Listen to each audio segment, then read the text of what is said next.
Congressman, I hope you follow Sarah Silverman on Twitter because she issued a very important tweet today. Sarah Silverman, of course, endorsed Bernie Sanders 4 years ago, endorsed Bernie Sanders again this year, loyal Bernie Sanders supporter. But now that Bernie Sanders has dropped out, she tweeted her short list for Joe Biden's possible choice of vice presidential nominee. And there it is up on the screen. Alexandria Ocasio-Cortez, Stacey Abrams, and Katie Porter.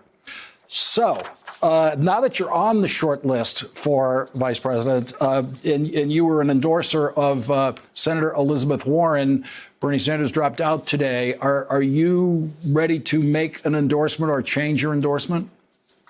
Oh, I'm absolutely ready to endorse Joe Biden today and delighted to do so, and really honored that he's embraced a lot of what Elizabeth Warren made as key platforms of her campaign, particularly his commitment to fighting money in politics.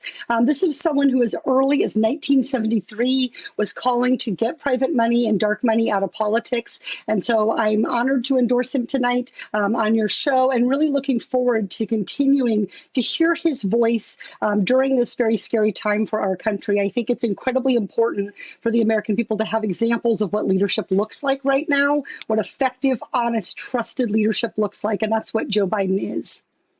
And do your kids have the right outfits ready to go when they have to go out on the stage of the Democratic convention when you're announced as the vice presidential nominee, if there's a convention?